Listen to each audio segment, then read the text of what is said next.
lè lójú wa iná ẹ̀kọ́ lè lójú wa ojú rẹ̀ wá wá ó sára jẹ́lẹ̀ sẹ́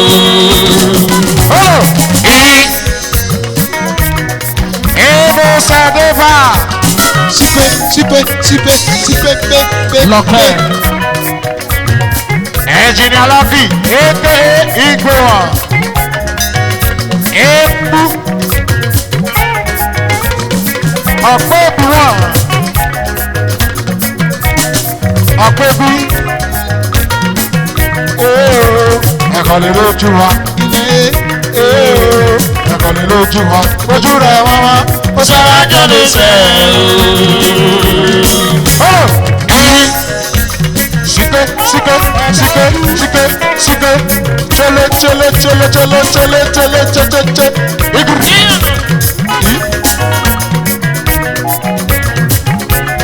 Abanaba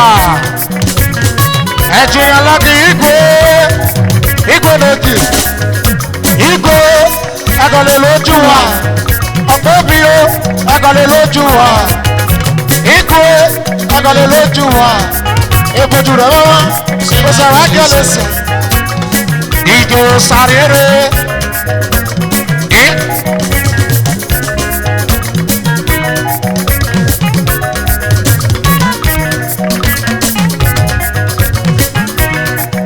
Inú sẹ̀dé máa ṣoṣo pọ̀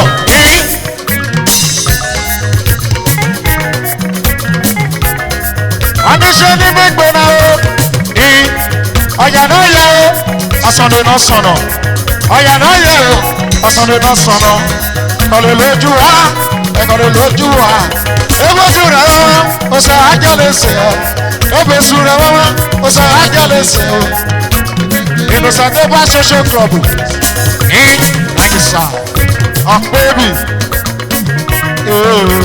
ẹ̀kọ́ ni lójú wa ẹ̀kọ́ ni lójú wa ojú rẹ̀ wá wá kò sẹ́ ájọ́lẹ̀ sẹ́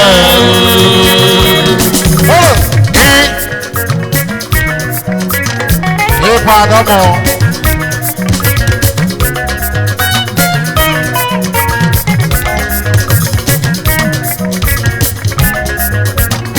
ọ̀nà ìṣàdẹ́fà social club ìròyè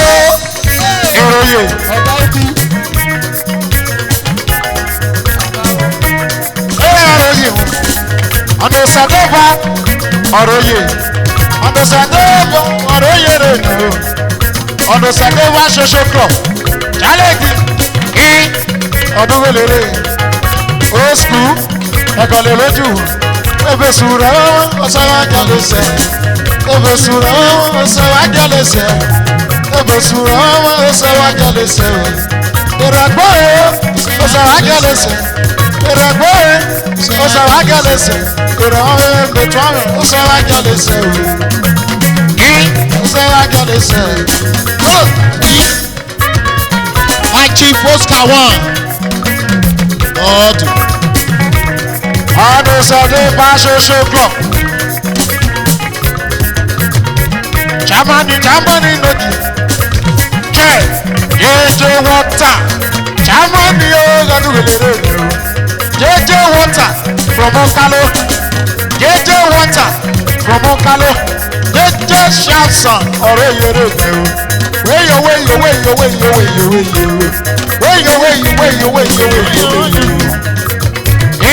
ọ̀nà sàdẹ́fà ṣoṣo pọ̀ ẹ̀kọ́ ni lójú wa iná ẹ̀kọ́ ni lójú wa ìbójú rẹ̀ wá wá ó sọ wá jẹ́lẹ̀ sẹ́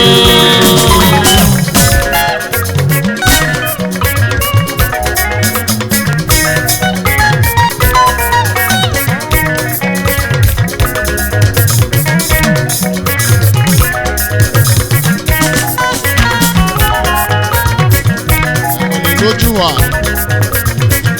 Inú sàdébà social club èrò yẹrẹ nù. Inú sàdébà social club nù jìrì.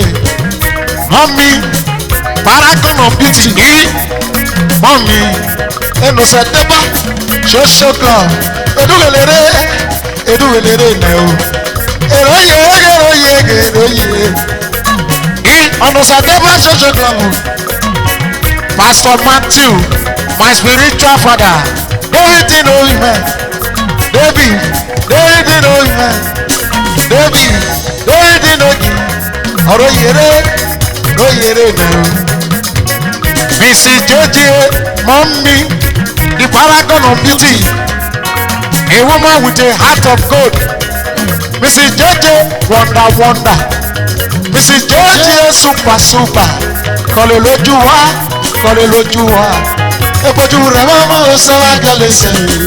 Ebesu rẹ̀ mama o sáwá jálẹ̀ sẹ̀ o. Kọ̀lé lójú wa.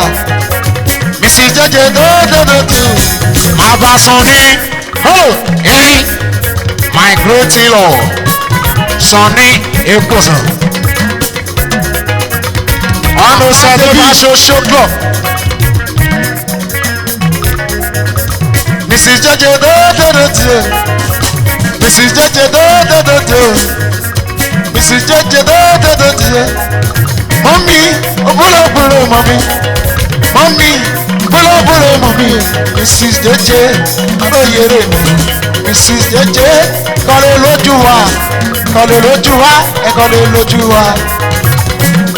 Engineer Eyosunwa. Oh. Ẹ̀kọ̀lé lójú wa. Nínú ayé. Ẹ̀kọ̀lé lójú wa. Ìgbójú rẹ̀ mama. Ṣé àjọlé ṣe?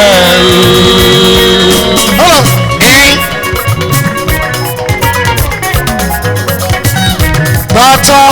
Lobito, wonder. Dr. Lobito,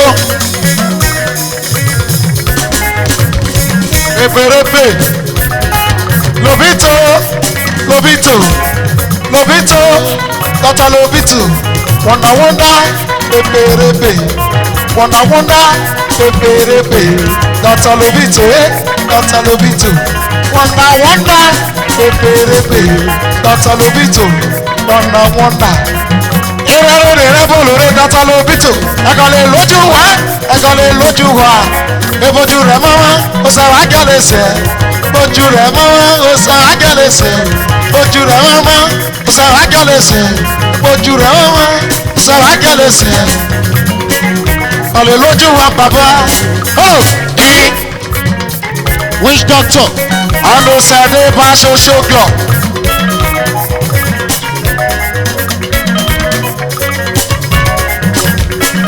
My great honorable.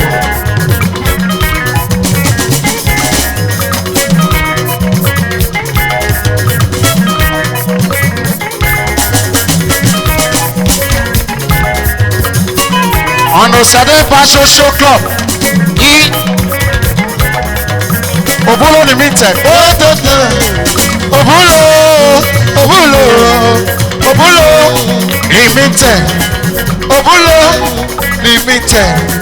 Obulo Limited. Ẹ̀kọ̀lé lójú wa. Ebojú rẹ̀ mọ́mọ́, ó sáwá jálẹ̀ sẹ̀. Ìrẹ̀pẹ́ ó sáwá jálẹ̀ sẹ̀. Saturday social club.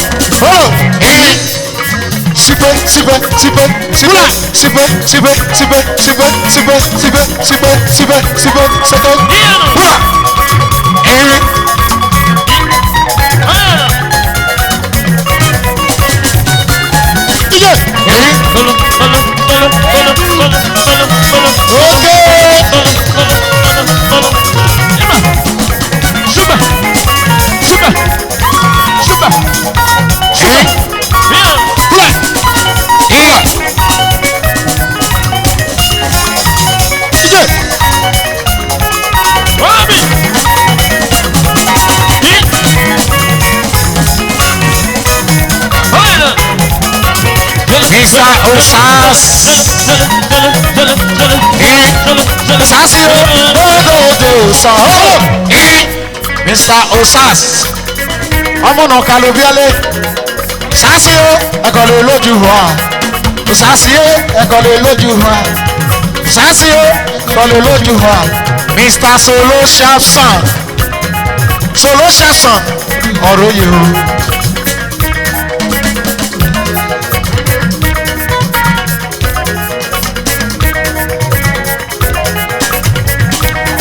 On ọ̀nà sẹ́dẹ́bà social club mẹ́sì náà kálọ́ ọ̀nà sẹ́dẹ́bà ọ̀nà sẹ́dẹ́bà social club èròyè òpópó international businessman ajẹ́ni haúsára dódòdó ẹ̀kọ́ ní lójú wa èpò rẹ̀ ẹ̀kọ́ ní lójú wa èpò wa ọ̀nà sẹ́dẹ́bà social club germany o jẹjẹ water germany jẹjẹ water ẹ̀rọ ẹ̀wẹ̀ kí ẹ̀rọ ẹ̀wẹ̀ kí o ẹ̀rọ ẹ̀wẹ̀ kí o ẹ̀rọ ẹ̀wẹ̀ kí jẹjẹ water ẹ̀kọ́ ní lójú wa kọ́lọ̀.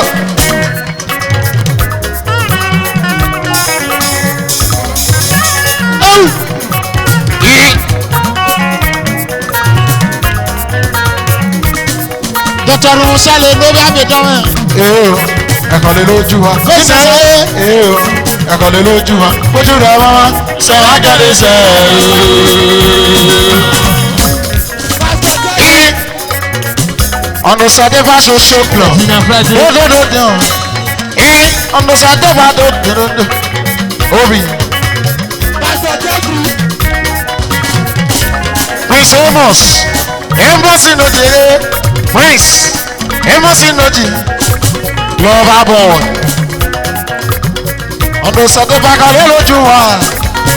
Lover boy dódódódó. Lover boy dódódódó. Kàlẹ́ lójú wa. Amos. Prince Amos. Ọ̀nà sàdébà social club lórí ìwákàlù. Ọ̀nà sàdébà social club. Ọ̀nà sàdébà lórí ìwákàlù.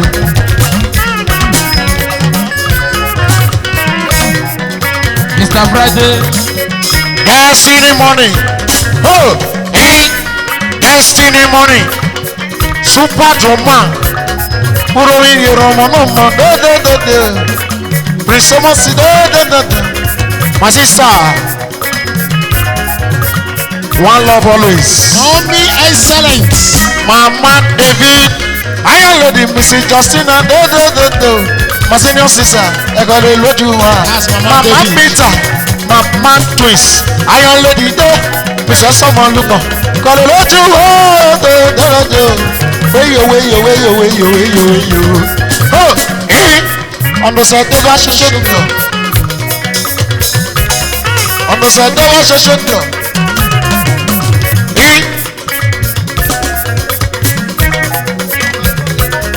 Ọ̀nà sẹ́dẹ́bà ṣoṣo nìkan dódódódó. Patron to ọ̀nà sẹ́dẹ́bà ṣoṣo nìkan. Pẹ̀lú ìlérí náà. Yéèjì wọ́n tà sí dódódódó. Kọ̀lé lójú wa jẹ́jẹ́ méjì. Jẹ́jẹ́ o, jẹ́jẹ́ o, jẹ́jẹ́ o, jẹ́jẹ́ o, jẹ́jẹ́ waters. Kọ̀lé lójú wa, kọ̀lé lójú wa, kọ̀lé lójú wa, jẹ́jẹ́ waters. Sigele sigele sigele, sigele sigele sigele, sigele sigele sigele, sigele sigele sigele. Kọ̀lé lójú wa, dododododo. Oh, ẹ̀kọ́ lè lójú wa ẹ̀kọ́ lè lójú wa ojú rẹ̀ wá wá ó sọ àjọlé sẹ́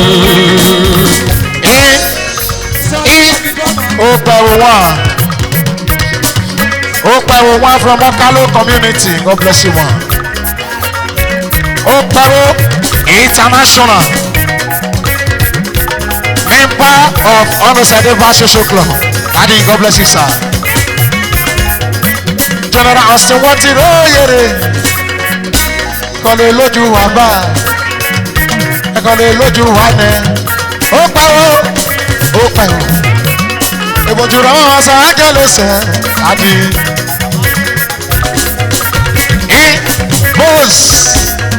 bose Nigerian legal kọ́lé lójú wa Nicholas kọ́lé lójú wa Nicholas kọ́lé lójú wa Nicholas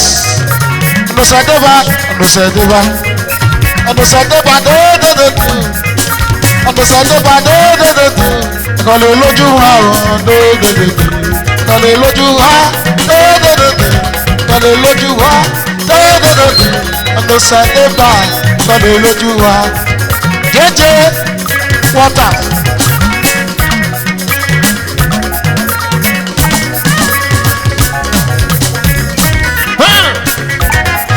Ọ̀sẹ̀dẹ́gbà ọ̀yíkẹ́lẹ́tì ọ̀sẹ̀dẹ́gbà ọ̀yíkẹ́lẹ́tì ìtìgbàtìgbàjì ìdè ọ̀sẹ̀dẹ́gbà mi ọ̀sẹ̀gbẹ́ náà mú ẹ̀.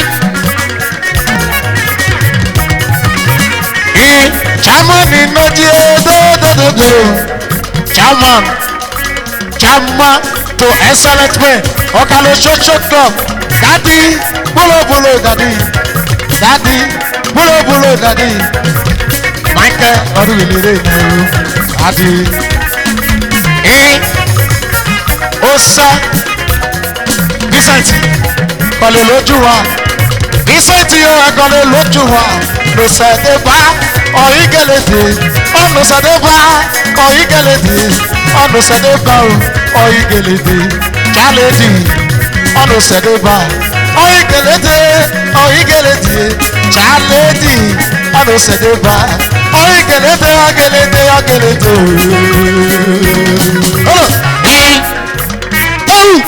ọ̀nùsẹ̀dẹ̀bá social club Fẹ́mi vice chairman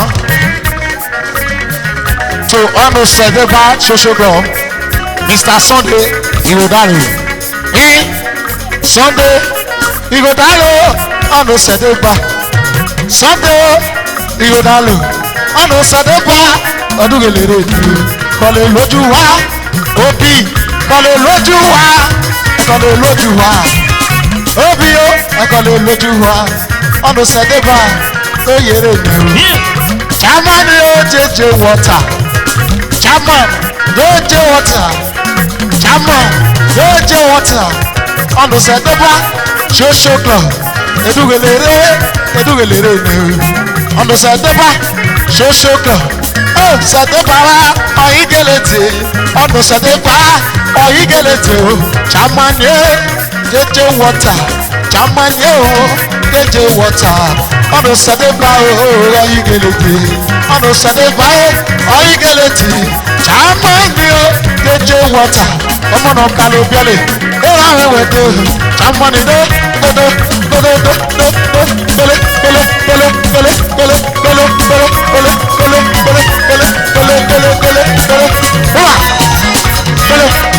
Local fashion designer.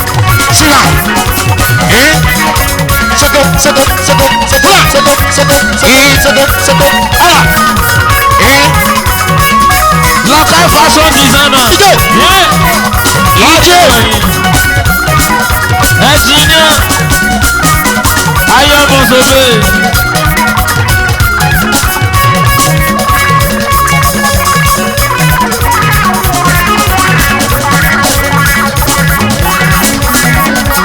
My evangelist, mommy, God bless you, mom. Senior sister to my friend Francis. Oh, second. Hula.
My spiritual father, Pastor Jeff, Omonoro Mibiari, Mahali welcome sir.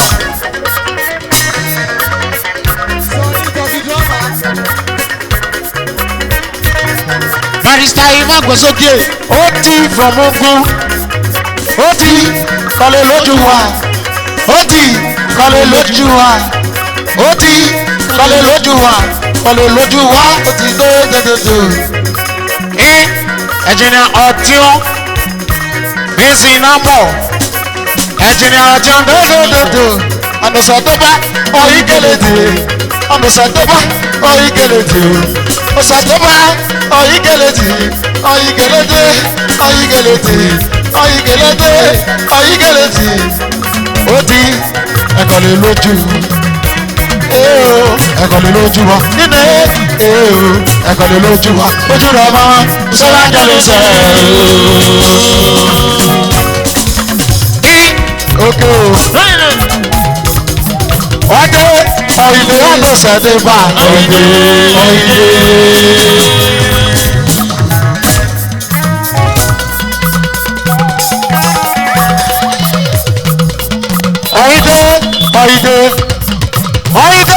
ọ̀yìnlẹ̀ ọ̀nà sẹ́dẹ̀bà kó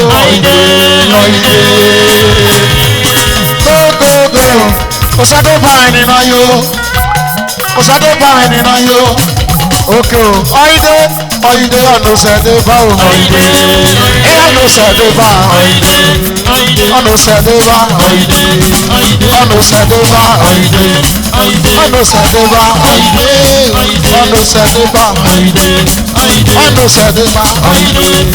ọ̀nà sẹ́dẹ̀bà ọ̀nà sẹ́dẹ̀bà.